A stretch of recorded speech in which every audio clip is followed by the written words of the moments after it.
નમસ્કાર, હું સુરભી વાલવા. આપ જોઈ રહ્યા છો આરપી ગુજરાત ન્યૂઝ રાજકોટ. રાજકોટમાં ફાયરિંગ કેસમાં સંડોવાયેલી રાજુની ટોળકી સામે પોલીસે કડક કાર્યવાહી હાથ ધરી છે.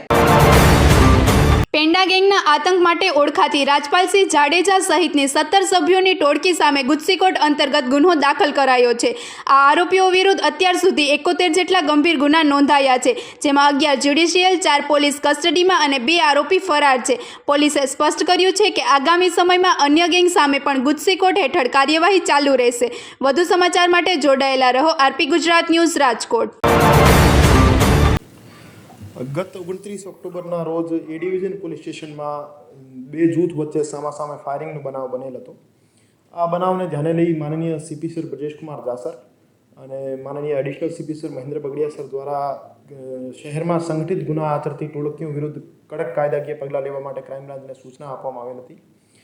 આ સૂચનાના અનુપાલનના ભાગરૂપે ક્રાઇમ બ્રાન્ચના એસીપી શ્રી ભરત બસિયા સાહેબ, પીઆઈ શ્રી મેહુલ ગોંડલિયા સાહેબ, પીઆઈ શ્રી ડામોર સાહેબ, પીઆઈ શ્રી જાદવ સાહેબ અને પીએસઆઈ શ્રી સીબી જાડેજા સાહેબ દ્વારા દિવસ રાત્રે મહેનત કરી આજરોજ ડીસીબી પોલીસ સ્ટેશનમાં રાજકોટ શહેરમાં છેલ્લા ઘણા વર્ષોથી સંગઠિત ગુના આચરતી ટોળકી જેનું નામ પેંડા ગેંગ છે.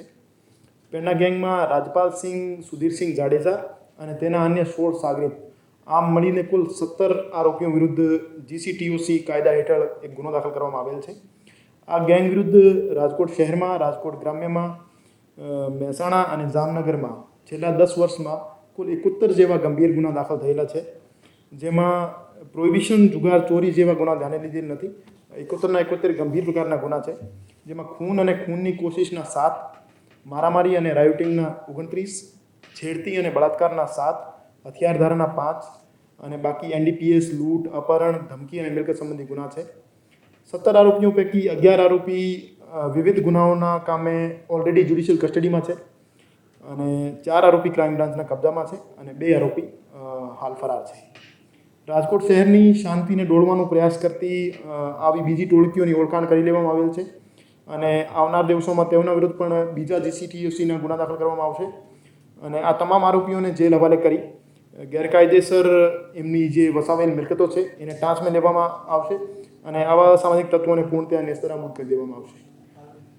આશરો દેનાર આરોપી જે છે એ ડિવિઝનના ગુનાના કામે અમે એમને કસ્ટડીમાં લીધા છે, પણ જીસીટીયુસીની પરિભાષાઓ હેઠળ એમના બીજા પણ એમની સાથે કનેક્શન સામે આવશે અને છેલ્લા 10 વર્ષોમાં 2 થી વધુ ગુના એમની સાથે હશે તો એને પણ આરોપી તરીકે લેવામાં આવશે.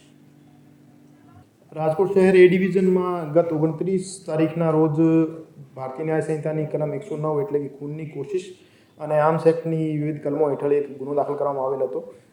આ બનાવમાં 2 જૂથો સામે એક સરકાર તરફે ગુનો દાખલ કરવામાં આવેલ હતો અને બંને જૂથમાં એક જૂથના 13 આરોપીઓ અને બીજા જૂથના 4 આરોપીઓ હાલ સુધી એસઓજી દ્વારા પકડી લેવામાં આવેલ છે અને બાકી બીજા આરોપીઓ પકડવા માટેની તજવીજ હાલ ક્રાઇમ બ્રાન્ચ અને એસઓજીની ટીમો દ્વારા ચાલુ છે અને જે પકડાયેલ આરોપી છે એ હાલ જ્યુડિશિયલ કસ્ટડીમાં છે અને અત્યારે તપાસ ચાલુ છે.